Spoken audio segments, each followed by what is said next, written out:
On a quiet evening, a man walks alone along the side of the road. Suddenly, a car appeared out of nowhere, speeding past him until the vehicle made a sharp turn, circling back and slowly trailing behind him. Annoyed, instead of continuing forward, he turned back and crossed to the other side of the road. That's when he noticed the car door was open, and no one was inside. Before he could process what he was seeing, he glanced back, and a figure lunged at him from the shadows, knocking him unconscious before dragging him into the trunk of a car and driving away. Then the scene shifts.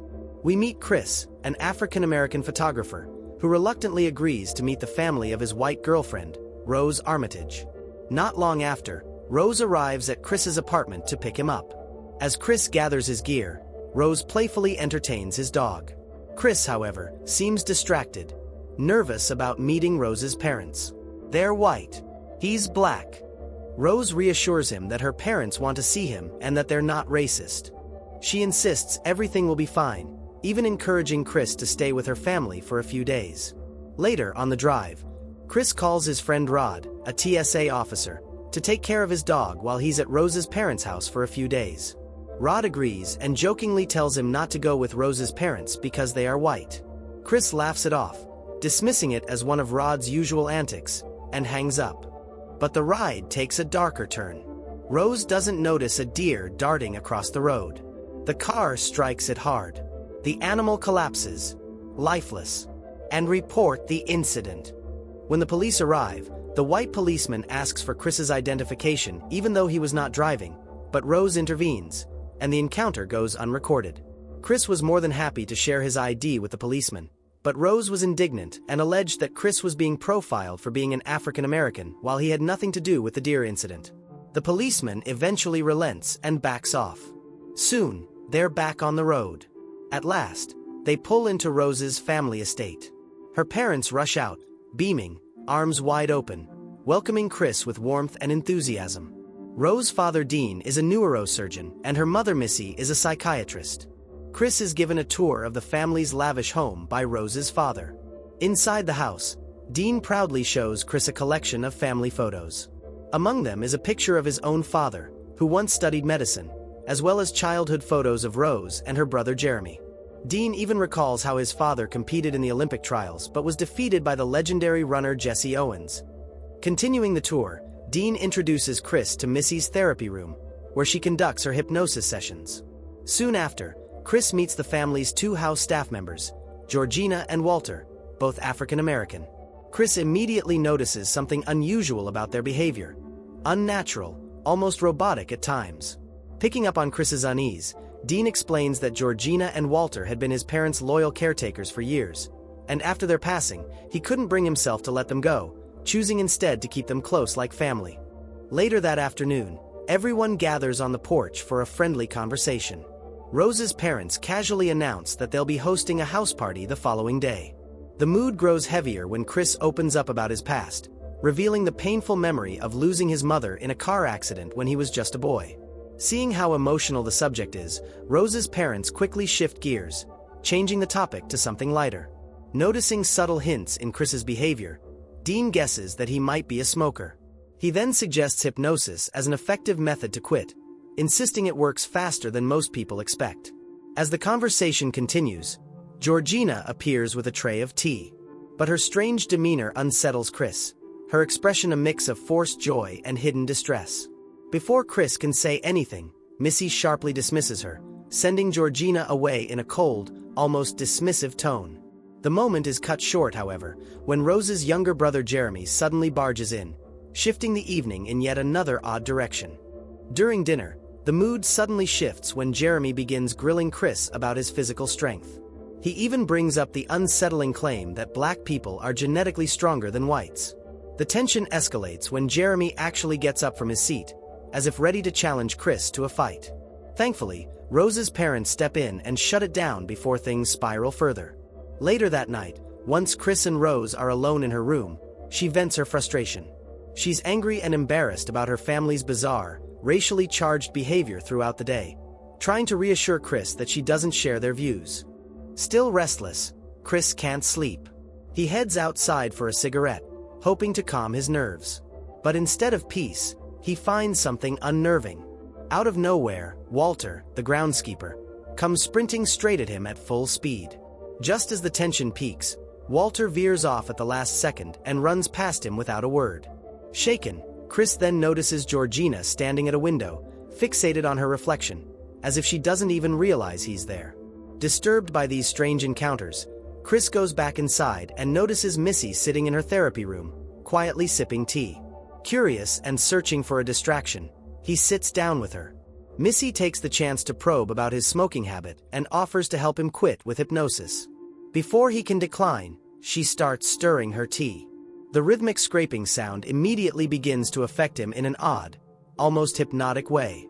In the dimly lit room, Missy eases into deeper questions, steering the conversation toward his past. Specifically, the night his mother died in a car accident. At first Chris resists, but the sound of the spoon compels him to open up.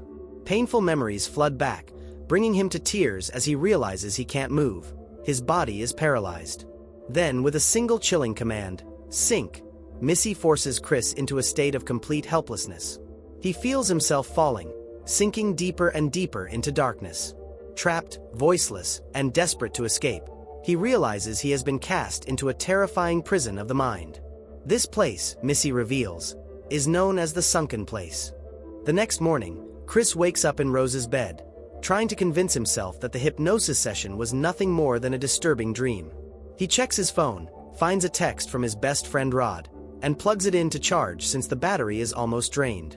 Wanting to clear his head, Chris grabs his camera and steps outside to capture the peaceful scenery.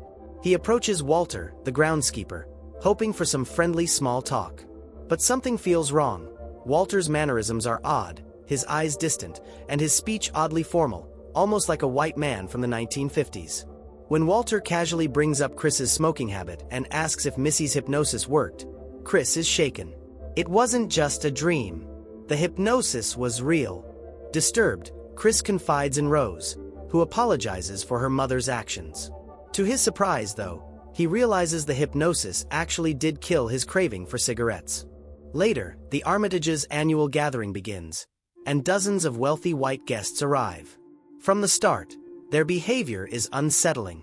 One woman bluntly asks Rose if it's more satisfying with a black man. Another couple casually comments that black skin is in style now, treating Chris like some sort of novelty. Uncomfortable and disgusted, Chris excuses himself and wanders off with his camera, looking for something normal to focus on. That's when he meets Logan King, another black man at the party. But just like Walter, Logan's behavior is disturbingly off. His old-fashioned accent and stiff demeanor feel completely unnatural, as though someone else is speaking through him. Among the crowd, Chris also encounters Jim Hudson, a famous blind art dealer. Unlike the others, Jim doesn't mention Chris's race. Instead, he praises Chris's photography, admiring his artistic eye. Their conversation feels almost refreshing, until the unease creeps back in. Heading upstairs for a break, Chris notices something peculiar. The moment he enters, all conversation downstairs halts, as if the guests are listening for him. In his room, he discovers that his phone charger has been unplugged. Suspicious, he assumes Georgina is responsible. Frustrated, he calls Rod to vent, sharing the bizarre hypnosis story. Rod reacts with concern, half joking that white people are turning black folks into sex slaves. Chris laughs it off, insisting everything is fine. But moments later, he bumps into Georgina. Her strange, old-fashioned speech and inability to understand modern slang only unsettle him more.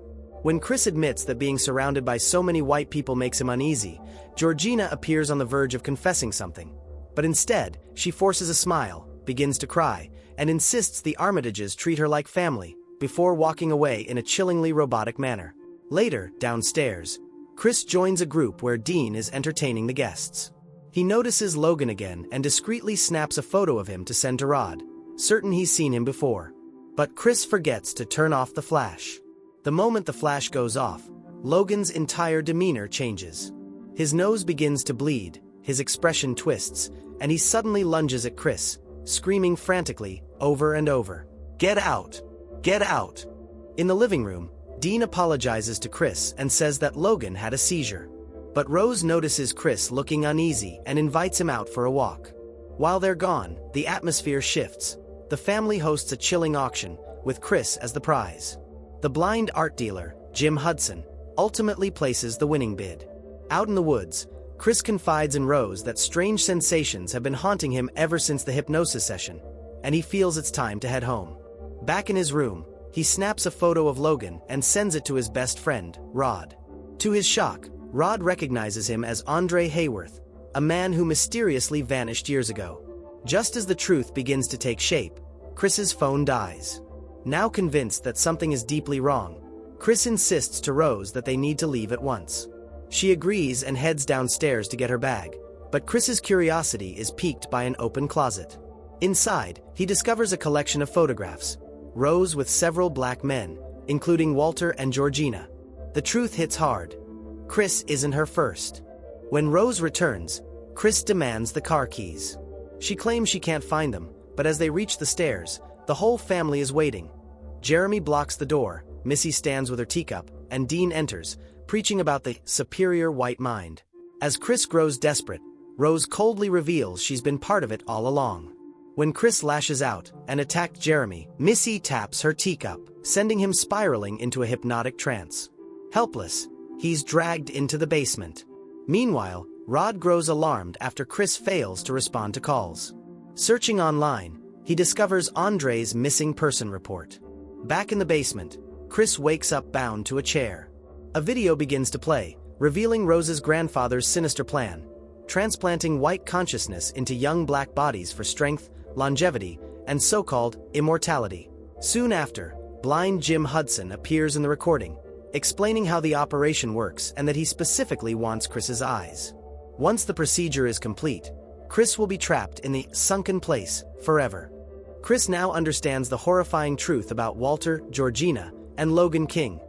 Their real selves are trapped deep in the sunken place, powerless, while their bodies are controlled by someone else.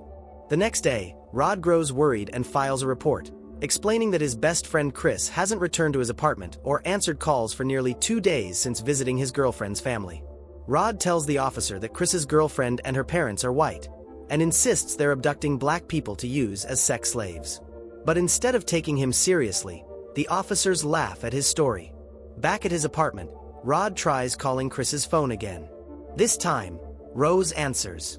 She calmly claims that Chris already left, took a cab on his own, and even forgot his phone behind. Suspicious of her tone, Rod mutes the call and begins recording their conversation for evidence. When he returns to speak, Rose's behavior suddenly shifts. Her voice softens, and she starts insisting that she and Rod have been secretly dating all along, confessing her supposed guilt because Chris is his best friend. Stunned and furious at her manipulative words, Rod finally hangs up in anger, convinced more than ever that something is terribly wrong. In the basement, Chris spots loose cotton on the chair and a plan sparks in his mind. Before the hypnosis video can play again, he quietly stuffs the cotton into his ears, blocking out the sound. Meanwhile, upstairs, Dean prepares for surgery with Jim Hudson in the operating room, instructing Jeremy to get Chris. When Jeremy comes to untie him, Chris strikes without hesitation, hurling a lacrosse ball at his head and knocking him unconscious. Suspicious of Jeremy's delay, Dean steps out to check, only to be ambushed by Chris. Grabbing a mounted deer head, Chris impales him, killing him instantly and inadvertently igniting the operating room, trapping Hudson inside the flames. Downstairs, Missy desperately reaches for her teacup to regain control, but Chris knocks it away. She lunges and stabs his hand, but in the struggle, Chris forces the blade back on her, ending her life. As he makes his way out, Jeremy launches a final ambush, but Chris overpowers him, stabbing and stomping him until he's certain Jeremy won't rise again. Unaware of the chaos, Rose casually browses photos of new potential victims upstairs. Chris finds the car keys and makes a desperate escape, but on the way out, he accidentally hits Georgina with the car. Haunted by his mother's death in a hit and run, he can't leave her behind and puts her in the car. It proves a fatal mistake. Georgina, possessed by Rose's grandmother, attacks him, leading to a crash that kills her. Outside, Rose arms herself with a rifle, joined by Walter, who is possessed by her grandfather. Walter tackles Chris, but Chris uses the camera flash to briefly free Walter's true self. Seizing control, Walter turns the rifle on Rose, shooting her before taking his own life. Wounded and exhausted, Chris tries to leave. Rose, still alive, pleads for help. Though broken by betrayal, Chris can't bring himself to kill her. Just then, flashing lights appear, seemingly the police. But relief floods in when it's revealed to be Rod, his loyal friend. Together, they leave the Armitage nightmare behind, as Rose lies dying in the road. Thank you for watching. If you enjoyed this video, like and subscribe for more mind-bending recaps.